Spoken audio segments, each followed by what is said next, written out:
I came home early to surprise my husband with dinner and instead found him venting to his mother about how he regrets marrying someone so boring and wants out. I work as a marketing manager for a mid-sized company and my days are usually pretty long, but yesterday I managed to wrap up my client presentations early and decided to surprise my husband David with his favorite homemade lasagna since we've both been so busy lately and haven't had much quality time together. We've been married for 3 years and I know he's been stressed about his job at the accounting firm, so I thought a nice dinner and maybe a quiet evening together would be exactly what we both needed.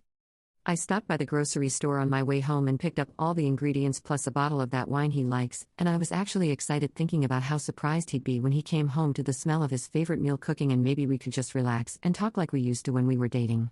I got home around 4 p.m., which is way earlier than usual since I normally don't get off work until 6 or 7, and David's car was in the driveway, which was weird because he usually works until at least 5:30. When I pulled up, I could see the living room lights were on and I figured maybe he was sick or had left work early for some reason, but as I was getting the groceries out of my car, I could hear voices coming from inside the house and I recognized David's voice and what sounded like his mother Linda talking.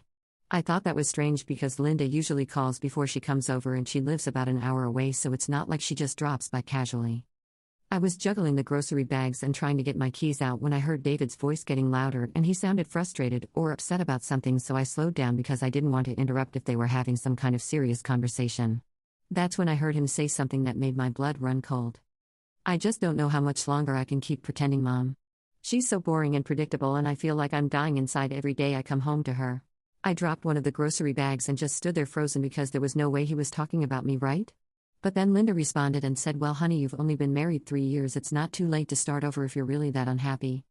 And David goes, "I know, but it's complicated. We have the house and all our finances are tied together and everyone expects us to be this perfect couple, but I just feel trapped. She comes home every night and wants to talk about her day and watch Netflix, and I just sit there thinking about how this is going to be my life forever." I felt like I was going to throw up because this was definitely about me and I couldn't understand where this was coming from because I thought we were happy or at least content, and sure, maybe we'd fallen into a routine, but that's what married couples do, right? You build a life together and find your rhythm. Linda says, "David, you can't stay in a marriage just because it's convenient or because people expect it. You're still young, you could find someone who actually excites you and makes you want to come home every day." And David sighs really heavily and goes, "I know you're right, it's just that she tries so hard to be a good wife and she really loves me and I feel guilty for not feeling the same way anymore. Like yesterday she texted me about wanting to plan a weekend getaway and all I could think was how I'd rather go alone or with literally anyone else." That hit me like a truck because I had texted him about maybe going to that bed and breakfast we'd talked about months ago and he'd seemed enthusiastic about it, but apparently he was just pretending. I was standing there with groceries scattered around my feet trying to process that my husband had been lying to me about basic things like wanting to spend time together. Linda goes, "Guilt isn't a good enough reason to stay married, David. You're both still young enough to find real happiness with other people, but every year you wait it's going to get harder." "I know," David says, "and honestly there's this woman at work, Rebecca, who I've been talking to more and more, and she's everything my wife isn't. She's spontaneous and funny, and when I'm with her I remember what it feels like to actually want to be around someone."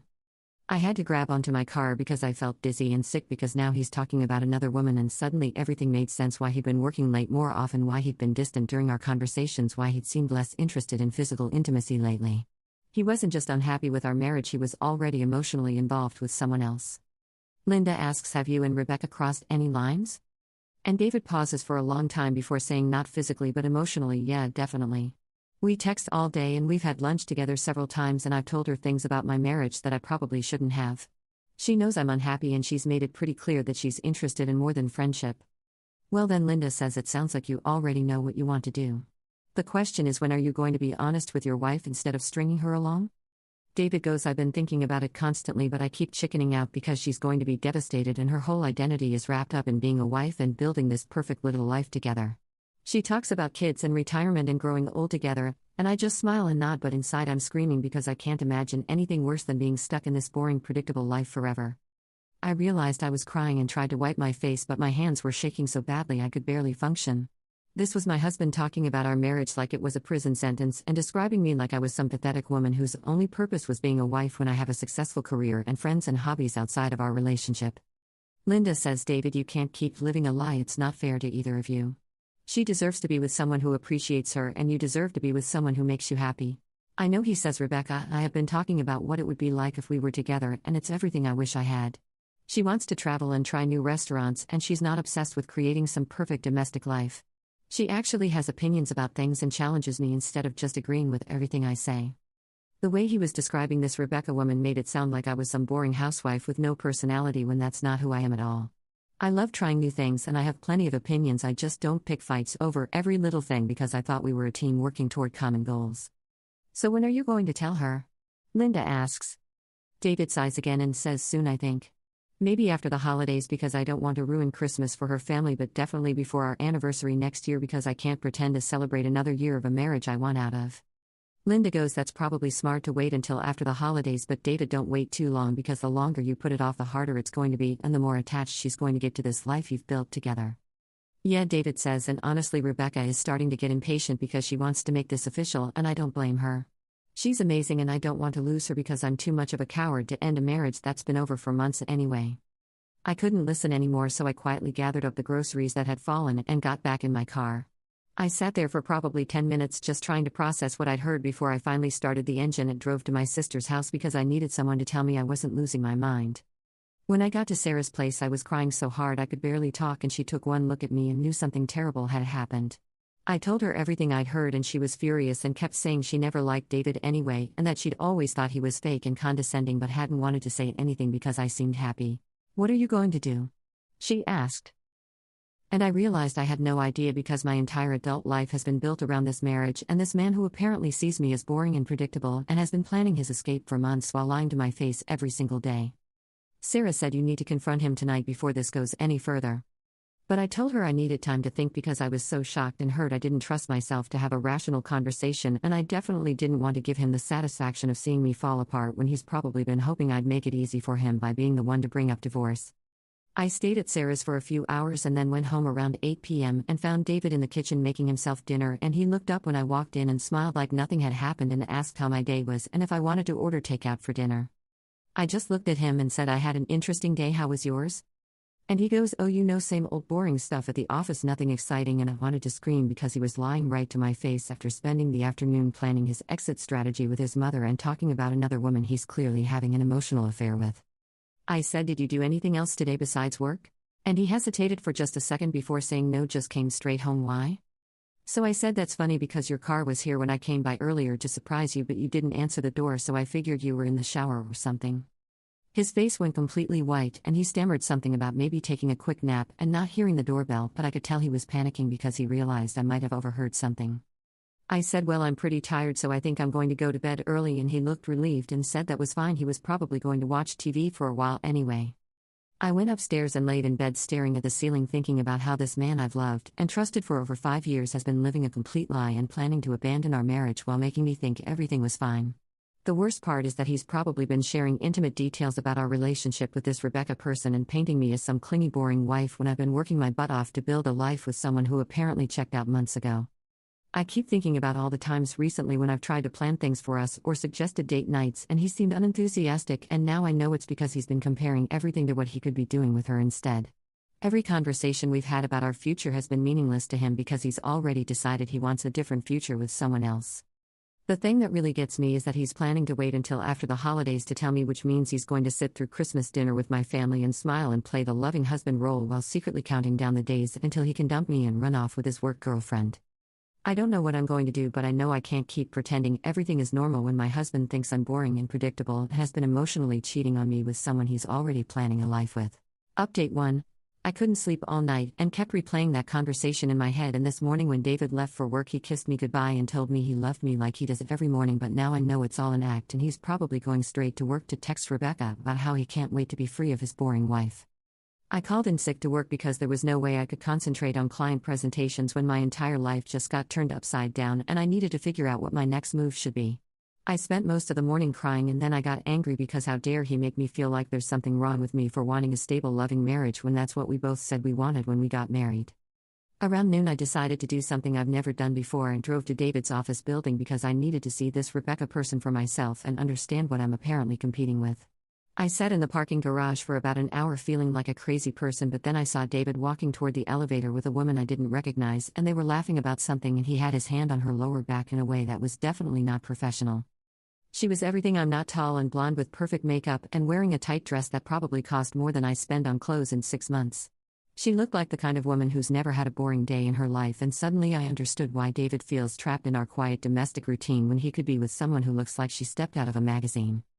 I watched them get on the elevator together, and David was smiling at her in a way I haven't seen him smile at me in months, and I realized this isn't just an emotional affair anymore. You don't touch someone like that or look at them like that unless things have already gotten physical. I drove home feeling numb, and that's when I decided I wasn't going to wait for David to work up the courage to leave me. If he wants out, then I'm going to make it easy for him, but I'm not going to let him control the timeline or the narrative. I called a divorce lawyer and made an appointment for tomorrow morning because I'm not going to sit around waiting for him to dump me after the holidays like I'm some pathetic wife who doesn't deserve honesty or respect. I also called my boss and told her I needed to take a few personal days to deal with a family emergency, which isn't really a lie because my marriage falling apart definitely qualifies as an emergency. The hardest part was calling my parents and telling them what was happening because they love David and always talk about what a good husband he is and how lucky I am to have found someone so stable and reliable. My mom started crying and kept asking if I was sure and if maybe I'd misunderstood what I heard, but I told her there was no misunderstanding. David clearly said he regrets marrying me and is already involved with someone else. My dad was quiet for a long time, and then he said, "Honey, I'm sorry you're going through this, but if that's how he really feels, then you're better off finding out now before you waste any more years with someone who doesn't appreciate what he has." When David came home tonight, he was in a good mood, which probably means he had a nice day with Rebecca planning their future together while I was having the worst day of my life. He asked what I did today since I wasn't at work, and I told him I wasn't feeling well and spent the day resting. He said, "Well, hopefully you'll feel better tomorrow because I was thinking maybe we could try that new restaurant downtown this weekend." And I just looked at him and thought about how he told his mother yesterday that the idea of going anywhere with me made him miserable, but here he is still pretending to want to spend time with me. I said, "Actually, I think I'm going to be busy this weekend." He looked surprised and asked what I was doing, and I said just some things I need to take care of, and he didn't push it, but I could tell he was confused because I never have mysterious plans that I don't want to share with him. I'm meeting with the lawyer in the morning, and then I'm going to come home and tell David exactly what I heard and that I know about Rebecca, and that he doesn't have to wait until after the holidays to start his new life because I'm done pretending everything is fine when my husband thinks I'm boring and has already moved on emotionally. Update 2. The meeting with a lawyer went better than I expected, and she said that since we don't have kids and most of our assets are pretty straightforward, it should be a relatively simple process, especially if David doesn't want to fight it, which he probably won't since he wants out anyway. She also said that while emotional affairs aren't necessarily grounds for anything legally, they do show a pattern of dishonesty that could be relevant if he tries to claim he deserves more than half of our shared assets. I told her about the house and our savings and retirement accounts, and she said I should start gathering financial documents before David realizes what's happening. I went home and spent the afternoon copying bank statements and investment records and making sure I had everything I needed to protect myself financially. It felt weird going through our paperwork knowing that soon it would all be divided up and we'd be living separate lives, but it also felt empowering to take control of the situation instead of waiting for David to decide my fate. When David got home, he seemed distracted and kept checking his phone, which I assume means Rebecca was texting him about their secret relationship. He barely ate dinner and kept saying he had some work to catch up on, but I saw him smiling at his phone in a way that definitely wasn't work-related. After dinner, I said, "David, we need to talk." He looked up from his phone with this guilty expression and said, "About what?" I took a deep breath and said, "Yesterday when I came home early, I heard your conversation with your mother about how you regret marrying me and want out of our marriage." His face went completely white and he started stammering about how I must have misunderstood and that he was just venting about work stress, but I cut him off. "I also heard you talking about Rebecca, how you've been having an emotional affair with her and that you've already planned your whole future together." David put his head in his hands and was quiet for a long time before he finally looked up and said, "I never meant for you to find out like this." "So it's true then," I said. "You really do think I'm boring and you really have been lying to me about wanting to work on our marriage while secretly planning to leave me for your coworker." He tried to explain that it wasn't that simple and that he did care about me but that he'd fallen out of love and didn't know how to tell me without hurting me, but I told him that lying to me for months and making me think I was crazy for sensing that something was wrong was way more hurtful than just being honest would have been. "When did this start with Rebecca?" I asked. David hesitated and then said, "We started getting close a few months ago just as friends, but it developed into something more, and I realized that what I felt for her was what I thought love was supposed to feel like." "And you didn't think I deserved to know that my husband had fallen for someone else?" He said, "I was trying to figure out how to handle it without destroying your life." "Well, congratulations, David, you've destroyed it anyway, but at least now I don't have to waste any more time trying to save a marriage you checked out of months ago." He started crying and saying that he never wanted to hurt me and that he knew I was a good person who deserved better, but I told him that if he really thought I deserved better, then he would have been honest with me instead of making me feel like I was imagining problems in our marriage. "So what happens now?" he asked. I told him I'd already filed for divorce and that he could move out whenever he wanted to start his new life with Rebecca because I wasn't going to fight for someone who didn't want to be with me. He looked shocked that I'd already taken action and kept saying he thought we could talk through it and maybe try counseling, but I told him there was no point in counseling when he'd already decided he wanted to be with someone else. I'll start looking for a place this weekend, he said. Good, I replied, and David, next time you want to end a marriage, maybe try being honest instead of lying to someone's face for months while you plan your exit strategy behind their back. He tried to apologize again, but I told him I was done talking and went upstairs to our bedroom that would soon just be my bedroom, and for the first time in months I felt like I could finally breathe. Update 3. It's been 2 weeks since I confronted David and he moved out last weekend to a furnished apartment across town. The house feels empty but also peaceful without the constant tension of living with someone who was pretending to love me while planning to leave. The divorce paperwork is moving along smoothly and David hasn't tried to fight anything, which confirms that he really did want out and was just too much of a coward to be the one to initiate it. He came by yesterday to get more of his things and he looked guilty and kept trying to make small talk, but I just stayed upstairs until he was done. I found out through a mutual friend that David and Rebecca are already officially together and posting pictures on social media like they're some perfect couple, which is pretty disgusting considering he was married to me less than a month ago, but I guess when you've been planning something for months it's easy to move on quickly. The weird part is that I'm not as devastated as I thought I'd be. Yes, it hurts to know that someone I loved was capable of such deception, but I'm also relieved to be free of a relationship where I was constantly trying to figure out why something felt off without realizing my husband had already emotionally left the marriage. My friends have been amazing and several of them have admitted they never really liked David but didn't want to say anything because I seemed happy. My sister Sarah said she always thought he was fake and that she could tell he thought he was better than everyone around him, which honestly makes me feel better because it means the problem was never me being boring, it was him being a selfish person who wanted something different but was too dishonest to admit it. I've started seeing a therapist to work through the betrayal and she's helped me understand that David's characterization of me as boring and predictable was really just him projecting his own dissatisfaction with his life choices onto me. She said that people who cheat emotionally often rewrite history to make their spouse seem inadequate so they can justify their behavior to themselves. Work has been a good distraction and my boss actually offered me a promotion that would involve traveling more and working with bigger clients, which is ironic because David always complained that I was too focused on my career, but now that focus is paying off in ways that will benefit my new single life. I'm also rediscovering parts of myself that I'd maybe lost during the marriage, not because David was controlling but because I'd focused so much energy on being a good wife that I'd stopped prioritizing my own interests and friendships. I've started taking a pottery class and signed up for a hiking group, and it turns out I'm not boring at all when I'm not trying to accommodate someone who secretly resented everything about our life together. The funniest part is that yesterday I ran into Linda at the grocery store and she had the nerve to try to apologize and say she never meant for things to happen the way they did. I told her that she was David's mother and it was her job to support him, but that she should have encouraged him to be honest with me instead of helping him plan his deception. She said she thought he would eventually work up the courage to tell me himself, and I said, well, he might have if you hadn't been enabling his cowardice and helping him justify treating me like I was the problem when really he just wanted to chase after someone who made him feel young and exciting again. She looked hurt, but I don't really care because she played a role in making one of the worst periods of my life even longer by encouraging David to wait until after the holidays to devastate me.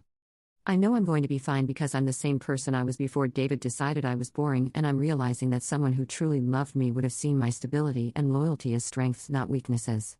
Rebecca can have him and his wandering eye and his tendency to blame other people for his own unhappiness because those qualities that attracted him to her will eventually make him dissatisfied with her too. The divorce should be final in another month and then I can close this chapter completely and start building a life based on what I actually want instead of what I thought would make someone else happy. Sometimes the most devastating truths really are spoken when they think you can't hear them, but sometimes overhearing those truths is exactly what you need to stop wasting your life on someone who doesn't deserve it.